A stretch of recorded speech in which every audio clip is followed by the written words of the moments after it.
हाँ। तो sir border पर लीड इंटेलिजेंस एजेंसी बीएसएफ है। इंटेलिजेंस शेयरिंग की जब इलीगल इमिग्रेंट्स को लेकर इंटेलिजेंस शेयरिंग की बात आती है, तो पश्चिम बंगाल में जो एजेंसीज़ हैं इंटेलिजेंस एजेंसी हैं, सीआईडी है या स्टेट इंटेलिजेंस एजेंसी है, उनका कितना उनसे सहयोग मिलता रहा है? क्या वो इलीगल इमिग्रेशन को लेके कोई जानकारी देती हैं? या फिर जब बीएसएफ उनको लिस्ट सौंपती है कि ये फेक आईडी रैकेट चल रहे हैं, तो उन पर कितनी त्वरित कार्रवाई करती है पश्चिम बंगाल में पुलिस? देखिए, इंटेलिजेंस तो मेनली आईबी की होती है, बीएसएफ की होती है और स्टेट गवर्नमेंट की होती है। रॉ की भी होती है क्योंकि बांग्लादेश तो हमारा पड़ोसी देश है, सभी की इंटेलिजेंस होती है और इसके लिए एक मल्टी एजेंसी सेंटर बना था। अब तो खैर और उसमें सोफिस्टिकेशन हो गया है, नेट ग्रिड भी बन गया है। अब इसमें कितनी शेयरिंग होती है, देखिए इंटेलिजेंस तो फिर भी शेयर हो जाती है।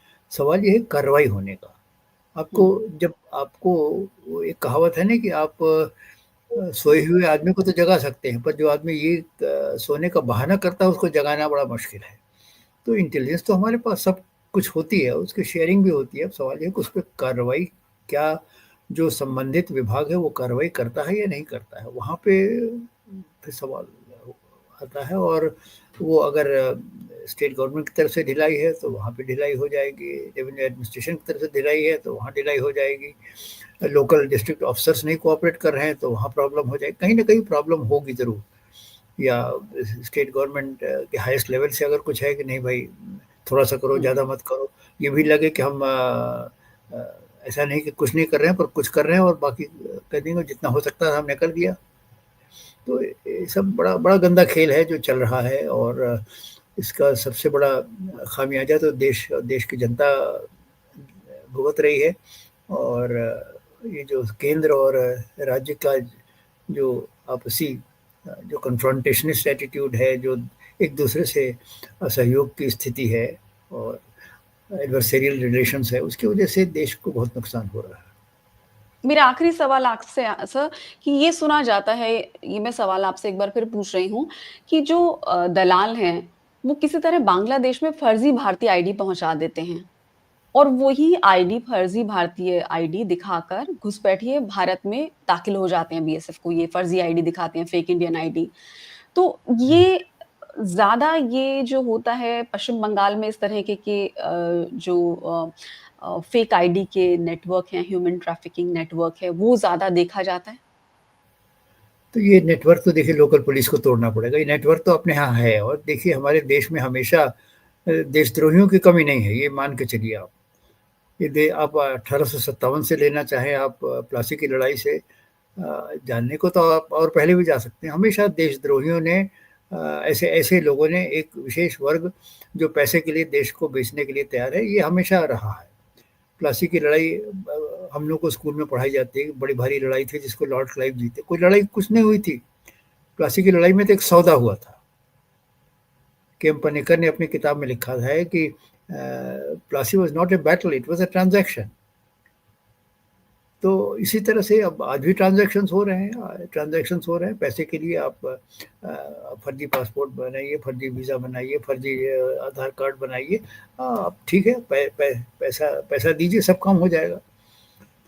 तो ये देश की कमज़ोरी है और एनफोर्समेंट एजेंसीज़ की भी कमज़ोरी है कि ऐसे लोग पनपते हैं और गलत काम से अ, देश की सुरक्षा को बहुत ही हानि पहुँचती है।